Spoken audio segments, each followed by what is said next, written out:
우리 함께 가슴에 손을 얹고 고백하도록 하겠습니다. 복음은 기쁜 소식입니다. 기쁜 소식은 예수님입니다.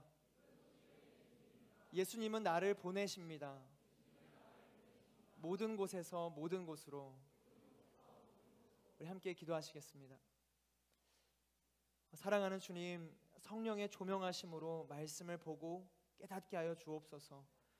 그리고 깨달은 말씀 붙잡고 말씀대로 살아갈 수 있도록 성령님 우리의 길을 비춰주시옵소서. 예수님의 이름으로 기도드립니다. 아멘. 주중에 아내와 함께 내셔널 지오그래픽 유튜브 채널을 함께 하나 봤습니다. 아내가 보고 있던 거를 옆에 가가지고 같이 본 거였거든요. 근데 그때 보고 있었던 게 금빛 원숭이에 대한 그 다큐멘터리였어요. 저희 아내는 그거 보면서 눈물까지 흘리더라고요. 이렇게 생긴 원숭이였거든요. 함께 사진 보시겠어요? 오, 카리스마 있죠? 다음 사진 한번 보여주시겠어요? 오, 얼짱각도 귀엽죠, 귀엽죠. 그런데 이 다큐멘터리를 보면 볼수록 그런 생각이 드는 거예요. 이 원숭이가 사람이 되었다라는 생각이 어떻게 가능할까? 아까 그 원숭이 떠올려 보세요. 그리고 옆 사람 한번 보시겠어요? 닮지 않았죠? 네. 닮았다는 생각이 들면 회개하셔야 될 것 같아요. 제가 쭉 교회 안에서 자라고 이 신앙적인 시선으로만 봐서 이렇게 생각하는 걸까? 원숭이가 사람 말도 안 되는데 이렇게 생각하는 걸까? 조금 진짜 이해해 보려고, 그 생각을 이해해 보려고 제가 깊게 고민해 봤어요. 화면 속의 원숭이를 보면서 원숭이가 사람이 될 수 있는 가능성, 열심히 제가 붙잡고 진짜 F의 성향으로 막 해보려 했는데 이해가 잘 안 되더라고요. 그래서 저희 아내한테 물었어요. 원숭이가 사람이 될 가능성이 있는 걸까? 아내가 이렇게 대답했습니다. 진화가 됐으면 원숭이가 존재하지 않아야 되는 거 아니야? 다 사람으로 변했어야 되는 거 아닌가? 이러더라고요. 이 진화가 완료된 종이 살아남고 자연 선택으로 인해서 태화된 종이 이제 역사 속으로 사라져야 될 텐데 아직도 원숭이들은 여러 곳에 남아 있죠. 생각을 양보해서 조금 이 태화하는 종이 사라져가는 과도기 혹은 진화하는 과정이라 생각해도 그럼 그 중간 그 과도기적 존재는 어디에 있는가? 원숭이와 인간 그 사이에 하나하나 단계들이 분명히 있어야 될 텐데 그 단계는 어디에 있는가? 갑작스럽게 이루어지는 거라 할지라도 누군가 그 나타나서 제가 사실 2000년 전에 원숭이였는데 드디어 사람이 됐습니다, 이렇게 고백하는 사람이 있어야 되는 거 아닌가? 진화가 사실이라면. 눈을 씻고 봐도 이 포켓몬스터처럼 진화하는 것을 들어본 적도 없고 사실 경험한 적도 없어요. 이 적응한다라는 건 진화가 아니죠. 적응은 진화가 아닙니다. 성장하는 것도 진화가 아닙니다. 열심히 오는 운동에서 근육이 막 커지고 어깨가 넓어진 거예요. 오랜만에 만난 초등학교 동창이 막 이만해진 겁니다. 그러면서 이제 그 사람한테 너 진화가 완료됐구나 이렇게 하지 않죠. 그리고 운동 열심히 해서 딱 커지면서 오진환 오늘 진화 완료 막 이렇게 하지 않잖아요. 오운우 아니잖아요. 오운우만 그런 거예요. 갓난아기가 어른이 됐다고 해서 진화됐다라고 표현하지 않죠. 우리는 적응하고 성장하며 변화한다고 해서 진화라고 부를 수는 없습니다. 환경에 맞춰서 적응할 수 있죠. 적응하면서 변화할 수도 있습니다. 그러나 그것이 종의 변화, 진화는 아닌 거죠. 그래서 진화론자들의 의견을 찾아봤어요. 제가 정확하게 다 잘 알지는 못하지만 찾아보니까 진화를 이 선형적 이미지로 이해하면 안 된다. 그러니까 원숭이가 이렇게 일직선상으로 가서 인간이 되는 그런 방식으로 이해하면 안 된다. 진화를 이해할 때는 방사형 이미지로 이해해야 된다. 가운데 하나의 단일 세포가 있고 단세포가 있고 이 단세포가 퍼져나가면서 누구는 원숭이, 누구는 거북이, 누구는 사람 이렇게 되는 거라서 그 방사형 이미지로 생각을 해야 된다. 그래서 지금 우리가 보는 이 단계는 진화의 최종 형태다. 최종 형태 말고 오늘 재밌다 생각하다가 잘 안 돼. 마지막에 이렇게 넘어질 수 있는 거죠. 마지막에 넘어질. 제가 오늘 개그가 수준이 좀 높죠 썼는데 이걸 잘못 썼던 걸로. 감사해요. 이 진화론에서 단세포 생물이 원숭이가 되고 사람이 되고 사자가 되고 여러 모습으로 뻗어져 간다는 겁니다. 지금 단세포가 인간 되는 일 보신 적 있으신가요? 역사적 기록에도 그런 건 본 적이 없어요. 그런데 지금이 진화적 최종 형태라고 믿는 거죠. 진화론은 일종의 믿음입니다. 믿음.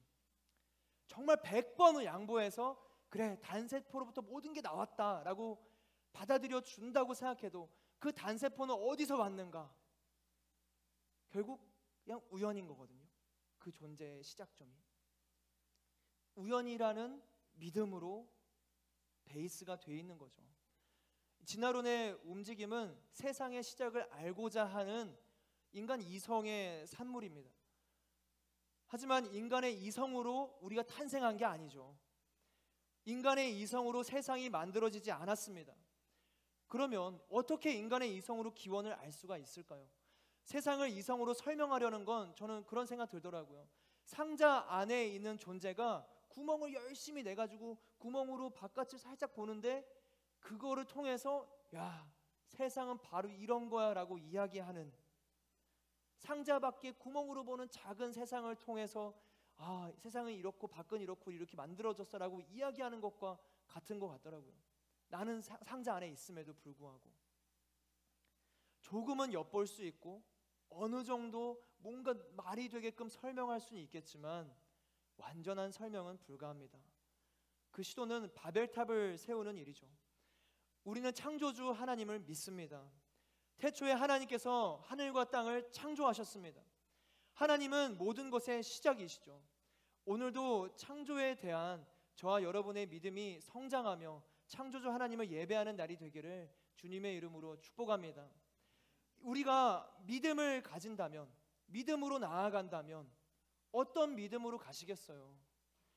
진화론을 믿는 것도 믿음인 거거든요. 우연이라는 믿음으로 내 삶을 맡기시겠어요? 아니면 창조주 하나님이라는 절대적인 존재의 계획 가운데 나를 맡기시겠어요? 믿음은 선택인 거거든요. 어떤 선택을 하시겠어요? 지금도 여러분의, 또 저와 여러분의 주변에는 진화론을 믿고 진화론에 대해서 혹하고 진화론에 대해서 어느 정도 논리적인데라는 생각을 가지고 있을 수 있거든요. 그것 이해가 됩니다. 이해가 되죠. 그러나 근간으로 파고 내려가다 보면 왜라는 질문 앞에서 우리는 믿음의 길을 선택해야 돼요. 믿음의 길을. 하나님은 6일 동안 세상을 창조하셨습니다. 질서에 따라 철저한 계획하심으로, 확실한 계획으로 첫 3일은 형태를 만드셨고 나머지 3일 동안은 그 안을 채우셨죠. 지난주에 우리는 빛과 어둠으로 시간을 창조하시고 태양과 달과 수많은 별들로 땅을 비추신 하나님의 창조를 나눴습니다. 그리고 오늘 우리는 둘째 날과 다섯째 날의 창조에 대해서 함께 나누게 됩니다. 둘째 날은 물을 나누시고 바다와 하늘을 가르셨죠. 그리고 다섯째 날에는 이 바다 안의 생물, 하늘의 생물들을 만드셨습니다. 우리 먼저 6절의 말씀 함께 보실까요? 함께 읽겠습니다. 시작. 하나님께서 말씀하시기를 물 가운데 공간이 생겨 물과 물이 나누어지라 하셨습니다. 이 말씀을 보면서 곰곰이 묵상하다 보면 우리는 한 가지 이상한 점을 찾을 수 있어요. 6절의 말씀 한 번만 더 띄워줄 수 있을까요? 6절의 말씀을 보시면 물 가운데 공간이 생겨 물과 물이 나누어지라.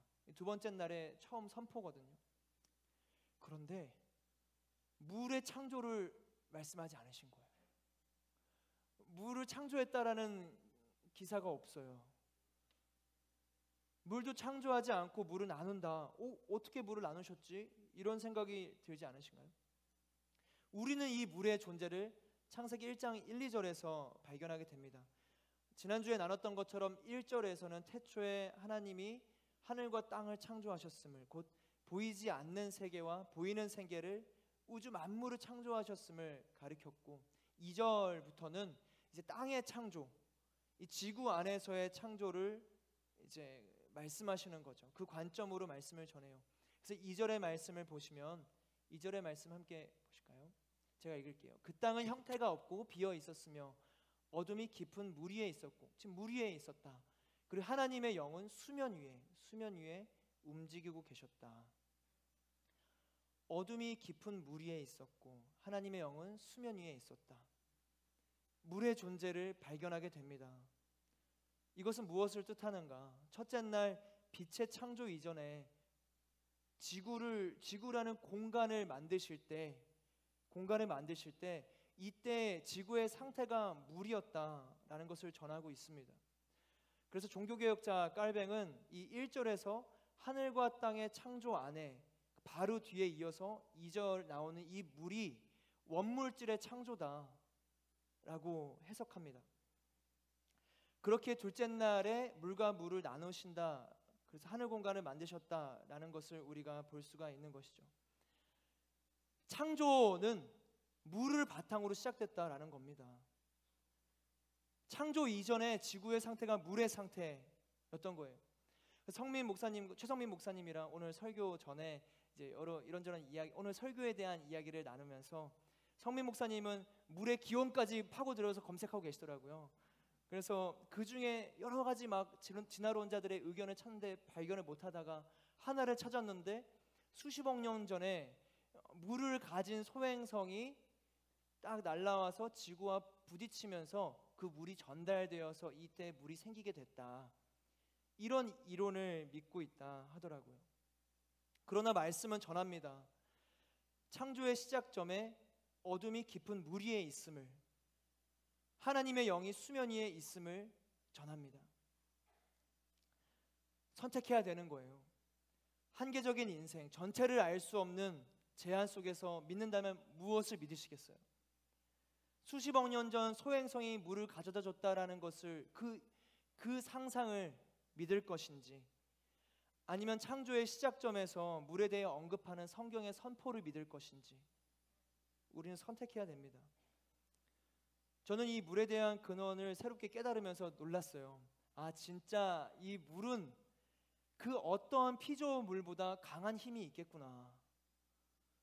지구의 상태를 아예 물의 상태로 창조하셨다면 이 땅에서 물은 절대적이고 구별된 능력이 있겠는데, 이런 생각이 드는 거죠. 그래서 물에 대해서 조금씩 묵상해 봤어요. 그러니까 되게 신비롭고 신기하더라고요. 초식성, 육식성, 잡식성 동물들이 있잖아요. 그 각각 그 식성에 따라 다른 것을 먹습니다. 저와 여러분도, 사람도 식성이 달라서 좋아하는 음식이 다르죠. 편식하기도 합니다. 다 다른 걸 먹어요. 그런데 모든 생명체가 땅 위의 생명체건 바다의 생명체건 인간이건 심지어 식물까지도 물 없이 존재하지 못합니다. 신기하더라고요. 단 하나의 생명도 물 없이 존재할 수 있는 건 없습니다. 그래서 제가 또 초록창에 검색해봤죠. 혹시 있을 수 있으니까 물 없이 존재하는, 물 없이 살아가는 동물들, 물 없이 살아가는 것들 없더라고요. 물을 안 마시는 애가 있긴 한데 그 친구는 먹는 걸로 수분을 채운대요. 그러니까 물을 먹는 거죠. 이 땅에 살아가는 모든 생명체들에게는 물이 있어야 됩니다. 그게 창조 질서예요. 우리의 몸도 70%가 물이잖아요. 우리는 물 없이 살아갈 수 없습니다. 물은 생명을 살립니다. 물이 생명을 살리는 이 창조 질서 속에서 하나님이 행하신 게 뭔지 아세요? 바로 예수님의 피입니다. 십자가에서 흘리신 예수님의 피가 우리를 살리는 거죠. 우리 요한일서 5장 6절의 말씀 함께 한 목소리로 읽어볼까요? 시작. 그분은 물과 피로 오신 분 곧 예수 그리스도이십니다. 그분은 물로만 오신 것이 아니라 물과 피로 오셨습니다. 이것을 증언하신 이는 성령이십니다. 성령은 진리이십니다. 한 번 더 읽어볼까요? 한 번 더 읽겠습니다. 시작. 그분은 물과 피로 오신 분 곧 예수 그리스도이십니다. 그분은 물로만 오신 것이 아니라 물과 피로 오셨습니다. 이것을 증언하시는 이는 성령이십니다. 성령은 진리이십니다. 예수님이 물과 피로써 오신 거예요. 어떠한 생명체도 물 없이 살아갈 수 없고 우리도 예수님의 피 없이 살 수가 없습니다. 이것을 증언하는 이가 누구시냐? 성령님이시다. 성령님이 아니고서는 이 사실을 볼 수가 없는 거예요. 성령님이 조명해 주지 않으시면 이 믿음을 갖고 싶어도 가질 수가 없습니다. 예수님의 피로 우리는 살아나는 거예요. 그것은 태초부터의 창조 질서입니다. 물로 살아나는 것. 우리는 예수님의 피로 살아납니다. 혹시나 저와 여러분의 인생 가운데 생기를 잃고 가뭄이 와서 메말라가는 인생이 있다면 그 인생에는 물이 필요한 인생이라는 거죠. 물이 필요한 인생. 예수님의 피, 예수 그리스도의 보혈, 성령님이 우리 가운데 예수 그리스도의 보혈을 선포하시고 바라보게 해주실 때 반드시 그 인생은 살아납니다. 열매를 맺게 됩니다. 성령의 열매를 맺게 되는 이유가 뭔가요? 그 물로서 자라나니까, 그 피로서 성장하니까, 살아나니까. 창조 질서는 태초부터 지금까지 동일합니다. 물은 그렇게 생명을 위해 창조되었기 때문에 그렇습니다. 예수님도 생명을 위해 피를 흘리셨어요. 또 더 생각해 보면 다른 사람을 위해서 흘리는 눈물, 그 눈물은 또 생명을 살립니다. 누군가가 여러분을 위해서 눈물로 이야기를 들어주고 공감하고 기도해 주시는 걸 본 적이 있으세요? 그때의 마음이 어떤가요? 진심 어린 그 눈물을 볼 때, 우리 그 수련의 첫 번째 날에 서로를 바라봄으로써 눈물을 흘리는 정말 장면들이 많이 있더라고요. 그때의 그 눈물, 감동이죠. 누군가가 울어준다고 해서 상황이 바뀌나요? 문제가 바뀌나요? 다 똑같아요. 그런데 내 안에서 내 마음이 녹아버리는 거죠. 살아나는 겁니다. 위로가 돼요. 그 눈물이 메마른 나의 마음에 떨어져서 내가 발아하게 하는 거죠. 물은 생명을 살립니다. 사랑하는 우리 하늘 여러분, 하나님께서 물과 물을 나누시면서 우리가 바로 그 물 한가운데 살아가게 하셨어요. 그렇게 창조하셨습니다. 영적으로나 육적으로나 우리가 물 한가운데 살아가도록 우리를 창조하셨어요. 생명의 중심에서 살아가게 하셨습니다. 그리고 그 생명의 중심되는 물과 물 사이의 공간을 주님께서는 하늘이라 부르셨습니다. 우리 본문 6절에서 8절의 말씀 한 목소리로 읽겠습니다. 시작. 하나님께서 말씀하시기를 물 가운데 공간이 생겨 물과 물이 나누어지라 하셨습니다. 이처럼 하나님께서 공간을 만드셔서 공간 아래의 물과 공간 위의 물을 나누시니 그대로 됐습니다. 하나님께서 이 공간을 하늘이라 부르셨습니다. 저녁이 되고 아침이 되니 둘째 날이었습니다. 하나님께서는 물과 물을 나누시고 하늘이라는 공간을 만드십니다. 우리는 그 하늘이라는 공간 아래의 일부에서 살아가고 있는 거죠. 예수님의 피로 휘장이 찢겨지듯이, 그리고 찢겨진 휘장으로 인해 우리가 생명을 얻듯이 물은 찢겨져서 우리가 그 안에 살아가게 된 겁니다. 바다라 불리는 아래의 물, 그리고 하늘 위의 물로요. 이 하늘 위의 물은 노아의 홍수 때 이제 심판 때 쏟아져 내린 하늘의 장벽과도 같았습니다. 이 이야기는 아마 노아 때 이야기할 수 있을 것 같아요. 하나님께서는 물과 물 사이의 공간을 뭐라고 부르셨죠? Yes. 하늘이라 부르셨어요. 오늘 오전 10시경, 정확히 10시경에 이서진 목사님한테 카톡이 왔어요. 제가 말씀을 준비하고 있는데 뜨니까 그래도 봤거든요. 딱 첫 질문, 설교 제목 뭘로 하셨어요? 그래서 아직 결정 못한 상태였거든요. 그래서 고민 중입니다 하니까 갑자기 5개의 설교 제목을 쭉 보내주셨어요. 뭐였냐면 하늘이 열리다, 하늘에 계신 아버지, 하늘이라 부르시니라, 하늘의 창조자, 하늘의 주인. 그리고 이어서 말씀하셨거든요. 이번 주 주인공이 하늘 공동체처럼 느껴져서 이거 못할 것 같아. 그래서 그렇죠 했어요. 하나님께서 하늘을 만드셨습니다. 하늘을 만드셨어요, 진짜. 우리 하늘도 만드신 거죠. 우리 하늘을 만드시고 저 하늘을 만드신 분이 우리 하나님이신 줄로 믿습니다. 우리 공동체는 정말 하나님의 역사 속에, 계획 속에, 그 창조 질서 속에 만들어진 하늘인 줄로 믿습니다. 우리 함께 고백해 볼까요? 하늘을 만들어 주셔서 감사합니다. 감사합니다. 이 창조의 둘째 날, 아직 땅은 있지 않았던 거거든요.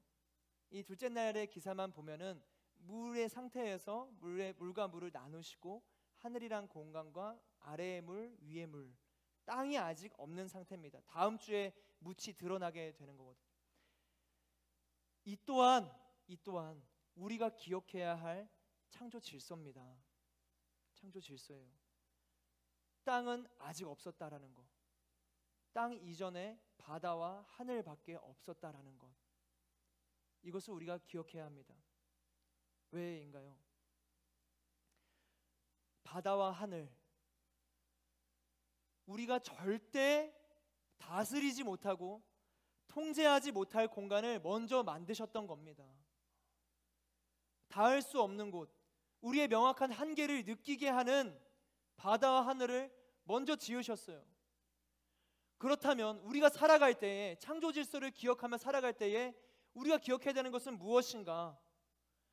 내가 닿을 수 없는 공간이 있구나, 내가 통제할 수 없고 내가 다스릴 수 없는 공간이 있구나 라는 것을 인지하면서 살아가야 되는 거예요.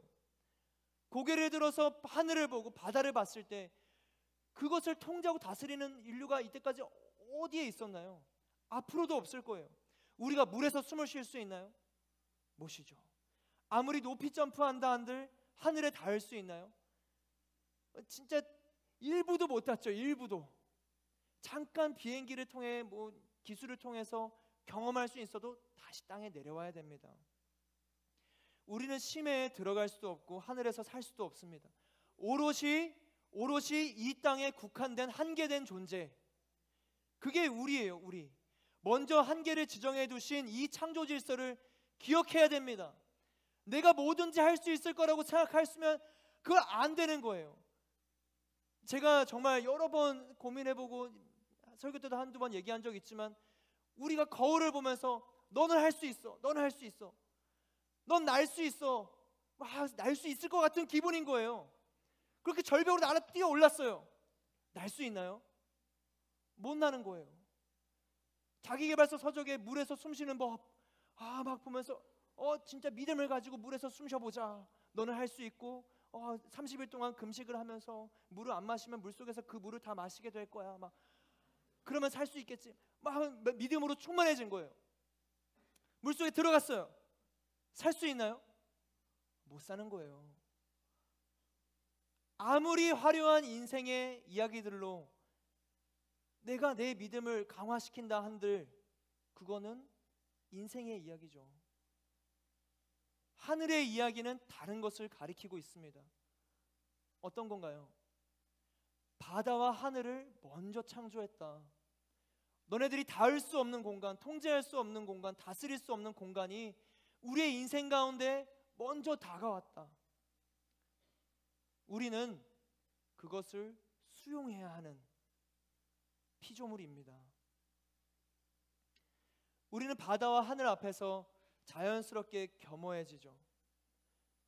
이 창조 질서를 생각하면은 내가 뭔가 해보려는 시도 자체에 대해서 겸손해지게 됩니다.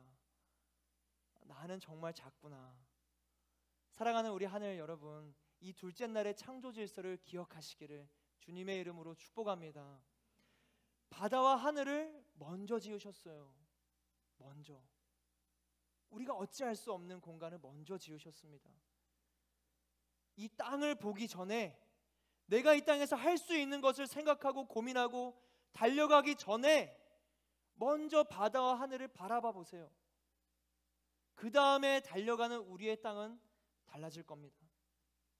저는 우리가 아무것도 할 수 없는 무력감 속에 침묵하는 시간을 갖기를 축복합니다. 우리의 해야 될 게 얼마나 많아요. 내가 할 수 있는 영역도 얼마나 많나요. 내가 움직일 때 변화하는 것만 같죠. 그렇기 때문에 우리는 더 창조 질서 안에서 바다와 하늘 바라봐야 되는 거예요. 무력감을 느껴야 됩니다. 부족함을 느껴야 되고 한계를 경험해야 돼요.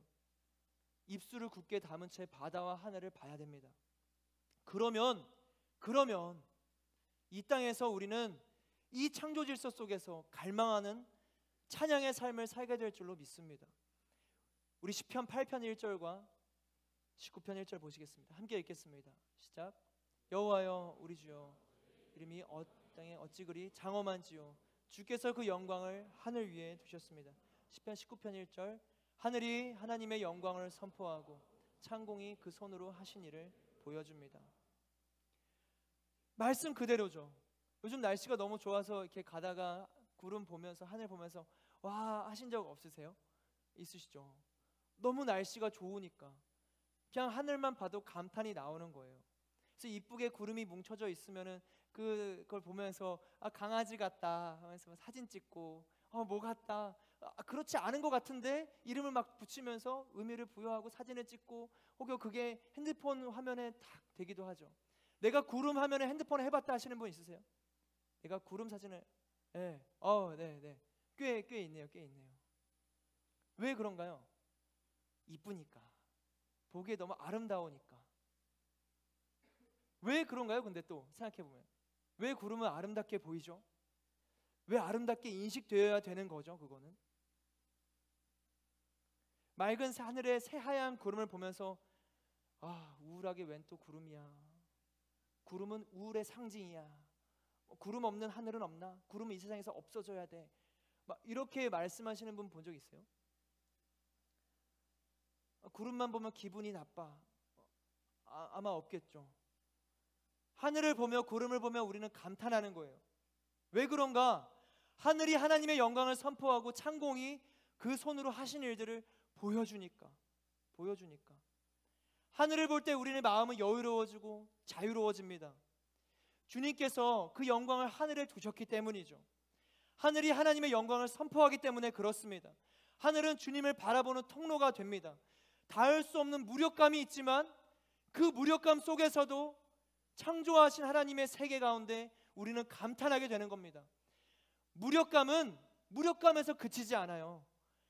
하나님은 그 창조 세계를 통해서 우리가 자금을 알려주시지만 그 자금 가운데에서 하나님을 찬양하게 하십니다. 그게 창조 질서죠. 예수님께서는 부활하신 후에 제자들을 만나시고 하늘로 승천하십니다. 진짜 리터럴리 진짜 문자 그대로 하늘로 승천하신 것 같아요. 그래서 말씀을 보면 제자들은 그 장면을 뚫어지게 쳐다봤다고 하거든요.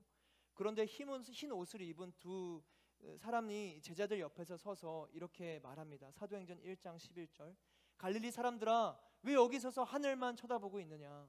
너희 곁을 떠나 하늘로 올라가신 이 예수는 하늘로 올라가시는 것을 너희가 본 그대로 다시 오실 것이다 라고 말했습니다. 하늘에 올라가신 예수님은 그대로 다시 오실 것이다. 요한복음에서 예수님은 자신을 가리켜서 하늘에서 내려온 살아있는 빵이다 하시거든요. 하늘은 예수님을 바라보는 통로요 오시는 길입니다. 하늘을 보면서 감탄하는 것, 하늘을 보면서 그 아름다움을 찬양하는 것, 하늘을 보면서 자유와 소망을 느끼는 것, 여유를 경험하는 것, 우리의 영혼의 깊숙한 곳에서 그 하늘을 향한 갈망이 있기 때문이죠. 그 비상하는 인생을 향한 소망이 있기 때문입니다. 예수님이 다시 오실 그때 그 사실을 깨닫지 못한 사람들이라 할지라도 하늘을 보면 기쁘고 즐거워지는 거예요. 그게 창조의 질서니까요. 예수님은 우리를 자유케 하십니다. 진리가 우리를 자유케 하죠. 그 자유는 하늘 위에 있습니다. 사랑하는 우리 하늘 여러분, 하늘을 보면서 찬양하십시오. 감탄하세요. 이 땅만 바라보면 감탄할 길이 없습니다. 고개를 숙인 채 한숨만 쉬면은 그저 이 땅에 살아가는 인생이 되겠지만 내가 어떠한 삶을 살아가든지 간에 그 순간에 하늘을 바라보면 하늘은 우리 향해 열려 있어. 아시네요? 하늘은 우리 향해 열려 있어. 아는 거예요. 위대한 가수였죠. 아는 겁니다. 그리고 기대하세요. 기대하십시오. 하늘을 기대하세요. 하늘을 기대하면 하나님께서 정말 우리의 기대보다 더 넘치는 축복의 비를 우리 가운데 내려주실 줄로 믿습니다. 하늘의 아름다움이 우리를 향한 거거든요. 우리 마지막으로 20절에서 23절의 말씀 함께 보시겠습니다. 시작. 하나님께서 말씀하시기를 물에는 생물이 번성하고 새들은 땅 위에 하늘에서 날아다니라 라고 하셨습니다. 하나님께서 큰 바다 생물들과 물에서 번성하는 온갖 생물들을 그 종류대로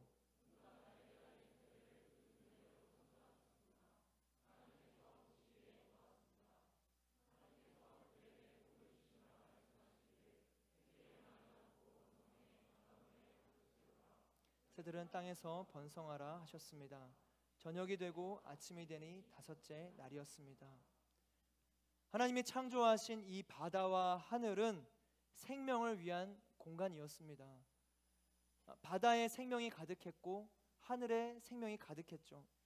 생명이 살아가는 공간을 창조하셨던 거예요. 그리고 말씀 가운데 하나님께서는 온갖 생물들을 그 종류대로 창조하셨다. 그 종류대로 창조하신 거예요. 하나의 미생물이, 단세포가 진화와 진화에 거듭하면서 조화롭게 이 생태계를 이룬 것이 아니라 하나님께서는 처음부터 종류대로 세상을 창조하셨고 우리의 생태계를 가장 조화롭게 만드셨습니다. 별들의 거리는 물론이고 이 땅의 생태계들 또한 완전한 질서 가운데 창조됐죠. 양육강식이라는 생태계의 질서를 보면 강한 생물만 살아남아야 되는 거 아닌가요? 진짜 죽어야 되는 정말 적자생존이라면 생태계는 이렇게 하나만 남아야 되는 거 아닌가요? 그런데 계속 생태계는 놀라운 섭리 가운데 계속 굴러갑니다. 작은 곤충부터 거대한 코끼리까지 함께 계속 살아나가게 되는 거예요. 전 아직 모르겠지만 모기는 왜 살아있을까? 아직 이해하지 못하고 있어요. 혹시 하나님이랑 기도하시면서 그 답을 알게 되면 알려주세요. 모기는 왜 존재하는 걸까? 하지만 저는 믿습니다. 모기 또한 하나님의 창조 계획 가운데 하나다. 믿습니다. 하나님께서는 완전하게 이 세상을 창조하셨죠. 이 생태계는 절묘한 조화로 이 세상을 풍성하게 하고 있습니다. 보이지 않는 공기 역시도 마찬가지예요. 이 순수한 대기 건조는 질소가 78%, 산소가 21%, 기타 1%가 일정한 비율로 혼합되어 있다고 합니다. 그래서 지표상으로부터 지상 80km까지 이 특별한 성분들을 제외하고 이 비율이 거의 일정하다 그래요. 그렇기 때문에 우리가 숨 쉬면서 어디를 가든 살아갈 수가 있는 거죠. 만약 이 공기도 진화론처럼 점차 자리를 잡았다고 생각해 보세요. 그럼 아마 모든 생명체가 그냥 죽지 않았을까요? 공기를 만드실 때도 한 번에 만들어내신 겁니다. 물을 만들어내실 때도 질소와 산소의 비율을 하나하나 질소 이거, 산소 이거, H2에다가 O 이렇게 결합해서 만드신 게 아니라 물이 있으라 물이 있는 거예요. 빛이 있으라 빛이 있는 거예요. 대기 역시 하늘이 있으라 하늘이 생긴 거죠. 하나님께서는 처음부터 완벽한 조화로 창조하셨습니다. 그리고 그 안에 생명이 살아가게 하셨죠. 바다도 마찬가지로요. 하나님은 세상을 창조하셨습니다. 진화는 점차 좋아지는 것을 말하죠. 점차 좋아지는 거예요. 발전되는 것이 진화. 근데 창조는 처음부터 좋았다고 합니다. 창조하시면서 보시기에 좋았더라. 진화랑 완전 다르죠. 세상은 여러분이 성장해야 되고 더 나아져야 되고 더 발전해야 되고 더 나아가야 한다. 더 나은 사람이 되어야 한다라고 말하겠지만 하나님께서는 처음 창조하신 그 모습 그대로가 아름답다 말씀하세요. 더 나아져라. 더 신앙의 성숙을 일어나 채찍질하시면서 지금 그대로 부족해 말씀하지 않으시거든요. 하나님의 사랑은 그 어떤 것으로부터 우리를 끊을 수 없잖아요. 태초에 하나님이 우리를 창조하셨잖아요. 모태에 있을 때부터 우리를 계획하셨잖아요. 완전하게 여러분을 계획하셨습니다. 여러분 한 사람은 지금 모습 그대로 아름다운 거예요. 하나님께서는 그렇게 창조하셨어요. 진화론처럼 더 나아져야 된다, 그거는 이 세상의 말이죠. 이 세상의 말이에요. 여러분은 지금으로도 창조의 모습, 그 디자인을 가지고 계십니다. 우리는 그 자체로 아름답습니다. 바다와 하늘의 생명을 채우신 주님을 따라서 저와 여러분이 가는 곳곳마다 아름다운 창조의 역사가 또다시 시작되기를 주님의 이름으로 축복합니다. 하나님은 바다와 하늘을 만드시면서 그 안에 생명을 넣으셨잖아요. 그러면 한 가지 알 수가 있는 거죠. 다음 주에도 우리는 보게 될 텐데 하나님은 생명을 계속 채우시는 분이신 거예요. 이 공간을 만드실 때도 생명을 위해서 만드셨습니다. 우리는 사실 생명을 만들 수는 없죠. 우리가 바다와 하늘을 채울 수는 없습니다. 우리는 한계가 명확한 존재니까. 그런데 그 겸손함으로, 그 무력감으로 바다 끝에서 하늘 끝까지 정말 모든 곳에서 모든 곳으로 향하면서 주님이 창조하신 이 세상의 생명들을 위하며 살아갈 때, 그때 하나님이 기뻐하시는 인생이 되지 않겠어요? 하나님이 세상을 창조하시고 생명을 만드셨다면 그 생명을 위해서 살아가는 삶이 우리의 창조의 목적인 거죠. 저와 여러분이 가는 곳곳마다 생명이 살아나는 역사가 있기를 주님의 이름으로 축복합니다.